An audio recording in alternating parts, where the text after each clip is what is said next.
ఎప్పుడైనా మీరు తీసుకున్న నిర్ణయానికి వెంటనే బాధపడ్డారా?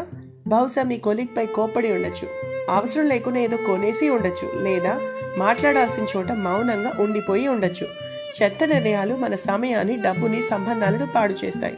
మరి మీ మెదడును కాస్త హ్యాక్ చేసి ప్రతిసారి తెలివైన నిర్ణయాలు తీసుకునేలా చేయగలిగితే ఎలా ఉంటుంది? ఈరోజు మనం షేన్ పారిస్ రాసిన క్లియర్ థింకింగ్ పుస్తకం గురించి మాట్లాడుకుందాం. ఈ పుస్తకంలో సీఈఓలు, పెద్ద పెద్ద ఇన్వెస్టర్లు ఎలాంటి గందరగోళంలోనైనా సరే చాలా షార్ప్గా నిర్ణయాలు తీసుకోవడానికి ఉపయోగించే వ్యూహాలు, పద్ధతులు ఉన్నాయి. ఈ వీడియో చివరి వరకు చూడండి. మీరు ఈరోజే ఉపయోగించగల 3 చాలా సింపుల్ ట్రిక్స్ చెప్తాను. మొదటిది, నిర్ణయానికి 3 గేట్లు. షేన్ పారిస్ ప్రకారం మనం తీసుకునే ప్రతి నిర్ణయం ఈ 3 గేట్లను దాటాలి. గేట్ 1, ఇది నిజమేనా? గేట్ 2, ఇది ఇప్పుడు అవసరమా? గేట్ 3, ఇది మంచిదేనా? ఉదాహరణకు, మీ ఫ్రెండ్ మీతో ప్లాన్ క్యాన్సిల్ చేశాడు అనుకుందాం. మీకు పిచ్చ కోపం వచ్చింది. వెంటనే వాడికి తిడుతూ మెసేజ్ చేస్తారా? గేట్ 1, అసలు వాళ్ళు మిమ్మల్ని కావాలనే పట్టించుకోవట్లేదా, లేదా నిజంగా ఏమైనా పనిలో ఉండి ఉంటారా? గేట్ 2, ఈ గొడవ వారం రోజుల తర్వాత కూడా గుర్తుంటుందా? బహుశా ఉండకపోవచ్చు. గేట్ 3, ఈ ఆర్గ్యుమెంట్లు గెలవడం మీ స్నేహం కంటే గొప్పదా? భూమ్, చూసారా అనవసరమైన డ్రామాని ఎలా ఆపేశారో? ఇలా ప్రతి ఎమోషనల్ నిర్ణయానికి దీన్ని అప్లై చేయండి. రెండో ట్రిక్, లక్ష్యంపై దృష్టి పెట్టడం. మన మెదడు చిన్న చిన్న ఇబ్బందుల గురించే ఎక్కువగా ఆలోచిస్తుంది. అంటే ఇబ్బందికరమైన సంభాషణలు ఒత్తిడిని తప్పించుకోవడం లాంటివి. షేన్ పారిస్ ఏం చెప్తున్నారంటే, ఆ తక్షణ భయాన్ని పక్కన పెట్టి అసలు మీ దీర్ఘకాలిక లక్ష్యం ఏంటో దానిపై దృష్టి పెట్టండి. ఉదాహరణ, మీకు జీతం పెంచమని అడగాలంటే భయం. వాళ్ళు నో చెప్తే ఎలా అని ఆలోచించే బదులు, ఈ సంవత్సరం నాకు 10,000 ఎక్కువ వస్తే ఎలా ఉంటుంది అని ఆలోచించండి. అలా మీ దృష్టిని పెద్ద లక్ష్యం వైపు మళ్లించగానే ఆ చిన్న భయం దానికదే తగ్గిపోతుంది, లేదా మీకు అంత ముఖ్యమైనదిగా అనిపించదు. ఎందుకంటే మీ కళ్ళ ముందు అంతకంటే పెద్ద గెలుపు కనిపిస్తుంది. గొప్ప గొప్ప ఆటగాళ్ళు, పెద్ద కంపెనీల సీఈఓలు కూడా ఇదే సూత్రాన్ని పాటిస్తారు.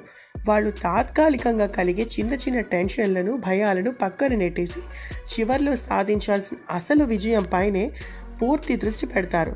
అందుకే వాళ్ళు అంత గొప్పగా రాణించగలుగుతారు. చివరగా 10/10/10 సూత్రం. మిమ్మల్ని మీరు ఇలా ప్రశ్నించుకోండి, ఈ నిర్ణయం గురించి 10 నిమిషాల తర్వాత, 10 నెలల తర్వాత, 10 సంవత్సరాల తర్వాత నేను ఎలా ఫీల్ అవుతాను? ఊహించుకోండి, మీకు వేరే ఊరిలో ఉద్యోగం వచ్చింది. కొంచెం భయంగా ఉంటుంది కదా? 10 నిమిషాల తర్వాత మీకు ఆందోళనగా ఉంటుంది. 10 నెలల తర్వాత మీరు అక్కడ అలవాటు పడిపోయి ఉండొచ్చు. బహుశా ఆ ప్లేస్ మీకు నచ్చేసి ఉండొచ్చు. 10 సంవత్సరాల తర్వాత ఈ నిర్ణయం మీ కెరీర్ను ఒక దారిలో పెట్టి ఉండొచ్చు. ఒక రహస్యం చెప్పనా? మనం జీవితాన్ని మార్చేసే నిర్ణయాలు అనుకునేవి చాలా వరకు అంత పెద్దవి కావు. ఈ టెక్నిక్ వాడి తాత్కాలిక భావోద్వేగాలను తగ్గించుకుని బిగ్ పిక్చర్ చూడండి. ఇంకొక బోనస్ టిప్, మీ మెదడును ఎప్పుడూ షార్ప్గా ఉంచుకోవడానికి కొన్ని సింపుల్ టెక్నిక్స్ ఉన్నాయి. షేన్ పారిస్ తన ఫర్నామ్ స్ట్రీట్ బ్లాగ్లో ఇలాంటివి చాలా చెప్తారు. అందులో 2 ముఖ్యమైనవి ఇప్పుడు చూద్దాం.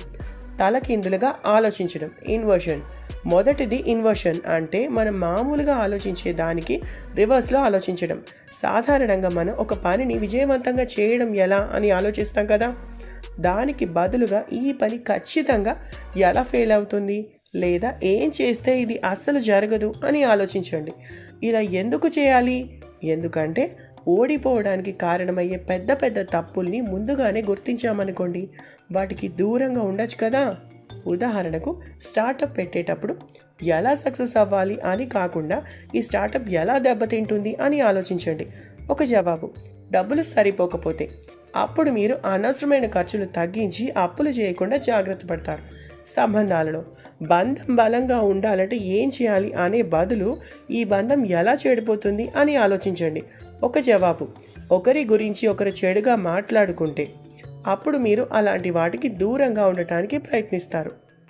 రెండో టెక్నిక్, సెకండ్ ఆర్డర్ థింకింగ్. అంటే మీరు తీసుకునే నిర్ణయం వల్ల వెంటనే ఏం జరుగుతుందో మాత్రమే కాకుండా, ఆ తర్వాత ఏం జరుగుతుంది, ఇంకా దాని తర్వాత ఏం జరుగుతుంది అని కూడా ఆలోచించడం. చాలాసార్లు మనం కేవలం తక్షణ ఫలితం గురించి ఆలోచిస్తాం, కానీ తెలివైన వాళ్ళు అలా కాదు. ఉదాహరణకు, నిర్ణయం, ఇప్పుడు వేడి వేడి బజ్జీలు తినాలి. తక్షణ ఫలితం, అబ్బా భలే రుచిగా ఉంది, సంతోషంగా ఉంది. ఆ తర్వాత ఏంటి? కాసేపటికి కడుపులో గడబిడ, నీరసంగా అనిపించవచ్చు. దాని తర్వాత ఏంటి? రోజు ఇలా తింటే బరువు పెరగడం, అనారోగ్యం రావడం జరగచ్చు. అవును, దిగ్గజ ఇన్వెస్టర్ వారెన్ బఫెట్ కూడా ఇలాగే ఆలోచిస్తారు. ఆయన ఏదైనా కంపెనీలో పెట్టుబడి పెట్టేటప్పుడు ఇప్పుడు లాభం వస్తుందా అని మాత్రమే చూడరు. కొన్నాళ్ల తర్వాత ఏంటి, మార్కెట్ మారితే ఏంటి, పోటీ వస్తే ఏంటి అని చాలా దూరం ఆలోచిస్తారు. అందుకే ఆయన పెద్ద పెద్ద ఆర్థిక నష్టాల నుంచి సులభంగా బయటపడగలుగుతారు. ఈ రెండు పద్ధతులు మీ ఆలోచన శక్తిని పెంచుతాయి. చూడండి, నిర్ణయాలు తీసుకోవడం అనేది ఒక స్కిల్ లాంటిది. మనం దాన్ని ఎంత ఎక్కువగా ఉపయోగిస్తూ సాధన చేస్తూ ఉంటే అది అంత బాగా మెరుగుపడుతుంది. ఎలాగైతే వ్యాయామం చేయడం వల్ల మన కండరాలు బలపడతాయో అలాగే ఈ తెలివైన ఆలోచన పద్ధతులను రోజు ప్రాక్టీస్ చేయడం వల్ల మీ నిర్ణయాలు తీసుకునే శక్తి పెరుగుతుంది. ఈ నైపుణ్యానికి మీరు సరైన శిక్షణ ఇస్తే, అంటే ఈ పద్ధతులను పాటిస్తూ ఉంటే మీకు మంచి ప్రమోషన్లు, ఆరోగ్యకరమైన సంబంధాలు, గడిచిపోయిన వాటి గురించి పశ్చాత్తాపం లేని జీవితం లభిస్తాయి. క్లియర్ థింకింగ్ పుస్తకం తీసుకోండి. మీ జీవితంలో ఫలితాలను మీకు అనుకూలంగా మార్చుకోవడం మొదలుపెట్టండి. ఈ వీడియోకి లైక్ కొట్టండి, సబ్స్క్రైబ్ చేసుకోండి. నెక్స్ట్ వీడియోలో కలుద్దాం. అక్కడ మనం అటామిక్ హ్యాబిట్స్ గురించి మాట్లాడుకుందాం.